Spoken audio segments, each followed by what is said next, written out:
আসসালামু আলাইকুম গাইজ, আপনাদের কি অবস্থা? আশা করি সবাই ভালো আছেন।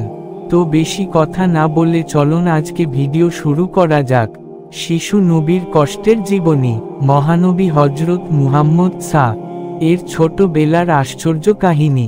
পৃথিবীতে পা রাখার আগেই তার পিতা আব্দুল্লাহ ইন্তেকাল করেন।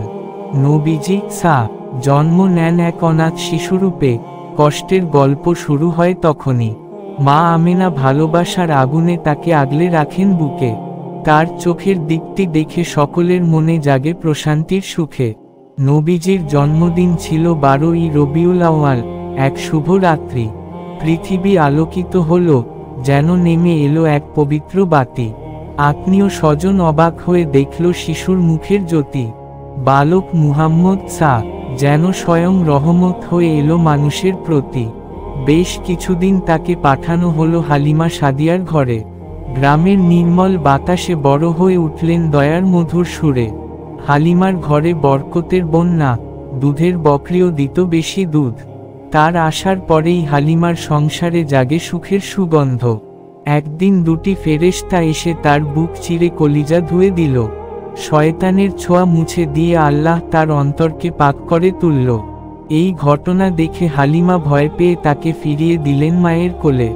তখনও ছিল মাত্র 4-5 বছর বয়স, চোখে ছিল সরলতা ও ভোলা দোলে। 6 বছর বয়সে মা আমেনা তাকে নিয়ে গেলেন মদিনায়। নানা বাড়ির দেখা শেষে ফেরার পথে মা চলে গেলেন দুনিয়া ছেড়ে। আবেগ ভাসল ছোট্ট নবীর চোখে, যেন শৈশবেই বিধাতার কঠিন পরীক্ষা। মায়ের কবরের পাশে নিঃসঙ্গ দাঁড়িয়ে ছিল এক অবুঝ শিশু, নীরব ব্যথা। এরপর আশ্রয় মিলল দাদু আব্দুল মুত্তালিবের স্নেহের কোলে। তিনি তাকে ভালোবাসতেন প্রাণ দিয়ে, রাখতেন নিজের বিছানায় তোলে। কিন্তু দাদুও বেশি দিন বাঁচলেন না, 2 বছরেই ইন্তেকাল করলেন। এক শিশুর জীবনে বারবার আপনজনের বিদায়, তবু মুখে ছিল না কোনো অভিযোগের কথা। এরপর তাকে আগলে রাখেন চাচা আবু তালিব, একজন দয়ালু অভিভাবক।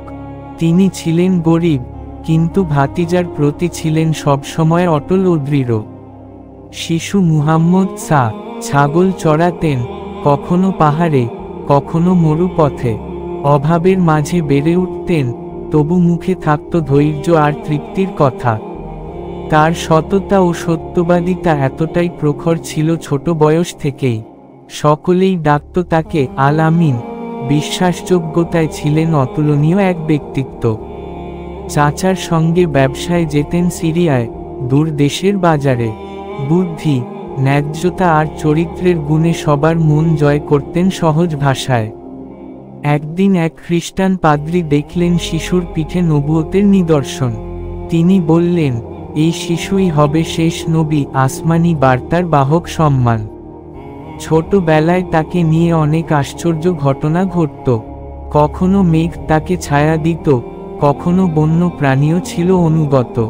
তিনি কখনো মিথ্যা বলেননি, খেলায়ও অসত্য মেনে নেননি। বন্ধুদের বুঝিয়ে দিতেন, আল্লাহ সবকিছু দেখেন, এই বিশ্বাসেই থাকতেন স্থির। তার মন ছিল দয়ায় পূর্ণ, পশু পাখির প্রতিও ছিল মমতা। ছোটবেলা থেকেই দেখা যায়, তার হৃদয় ছিল করুণা আর দয়া। এমন কষ্ট, এমন দুঃখ ক্লান্তি, তবু ছিল এক অন্যরকম আলো।